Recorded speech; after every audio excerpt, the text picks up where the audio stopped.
మన పంటల ఉత్పత్తిని దృష్టిలో పెట్టుకొని రైతు పంట ఎక్కడా కూడా నష్టపోకుండా ఉండటం కోసమే గత 2 సంవత్సరాలుగా ఈ కార్యక్రమాన్ని ఉధృతంగా తీసుకుంటున్నాం.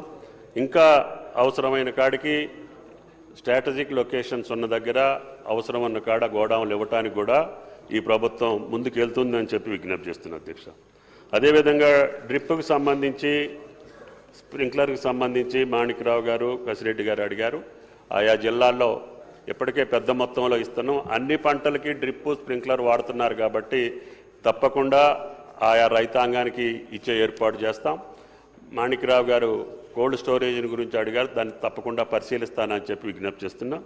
అదేవిధంగా బాలు గారు అదేవిధంగా కసిరెడ్డి గారు ఈ యొక్క మార్కెట్కి సంబంధించిన టార్పాలిన్స్ కానీ గన్నీ బ్యాగ్స్కి సంబంధించి electronic weighing scales, digital meters, paddy క్లీనర్లు, టార్పాలిన్లు వీటన్నిటిని కూడా కలెక్టర్లు ఎంతైతే ఇండెంట్ ఇస్తారో అన్ని పరికరాలు కొని ఆయా జిల్లాలకు పంపించడం జరుగుతుంది. ఇప్పటికే అన్నిటిని కూడా ఇండెంట్ పెట్టడం జరిగింది. గత సంవత్సరం పోయిన సంవత్సరం కూడా ఈ అన్నిటిని కూడా పర్చేజ్ చేసి ఆయా మార్కెట్లకు పంపించాం అధ్యక్ష. ఇంకా అవసరం ఉన్న కాడ కలెక్టర్ని తప్పకుండా మీ డిమాండ్కి తగ్గట్టుగా ఇండెంట్ పెట్టమని చెప్పాం.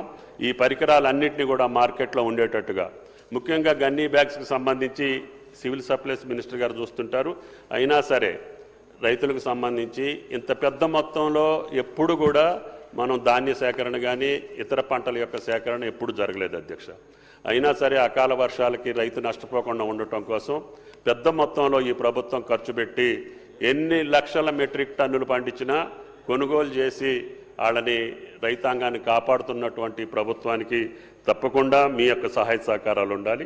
అన్నిటికంటే ముఖ్యంగా ఈ కార్యక్రమాలు చేస్తూనే ఈ సభ ద్వారా రాష్ట్ర ప్రజలకు విజ్ఞప్తి చేసేది, పంటల మార్పిడిని మీరు ప్రోత్సహించకపోతే గౌరవ శాసనసభ్యులు అదేవిధంగా ప్రభుత్వం యొక్క ఆలోచనలకు తగ్గట్టుగా ఇటువంటి సమస్యలు వచ్చే పరిస్థితి ఉంది. అందుకని దయచేసి అందరం కూడా పంటల మార్పిడి మీద ఆలోచన చేసి ఈ శాసనసభ రైతాంగానికి నష్టం జరిగినటువంటి పంటలు, అధిక ఆదాయం వచ్చేటటువంటి పంటలు, అదేవిధంగా ఇటువంటి నష్టాలు జరగకుండా అకాల వర్షాలు కావచ్చు, రాళ్లవాన కావచ్చు, కరువు కావచ్చు, కాటకం కావచ్చు, కోతులు కావచ్చు, పందులు కావచ్చు, దేనికి నష్టపోని పంటల్ని మనం ప్రోత్సహించాలి. అందుట్లో ప్రస్తుతానికి రాష్ట్రంలో ఆయిల్ ఫామ్కి అనువైనటువంటి రాష్ట్రం భారతదేశంలో తెలంగాణ రాష్ట్రం. 20 లక్షల ఎకరాలకు అనువైనటువంటి భూములు ఉన్నాయి.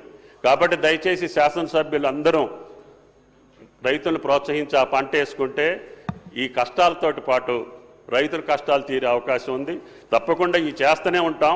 కానీ పంట మార్పిడిని కూడా దృష్టిలో పెట్టుకొని మీరందరూ ఆ ప్రయత్నం చేయాలని చెప్పి విజ్ఞప్తి చేస్తూ అధ్యక్షుల వారికి ధన్యవాదాలు.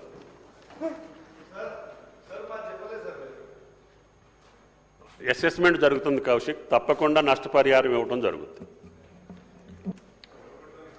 Serial number 32, question number 1743, minister for revenue and housing. అధ్యక్ష, గౌరవ సభ్యులకు తమ ద్వారా ఏకి మొత్తము 2,31,206 ఇళ్లు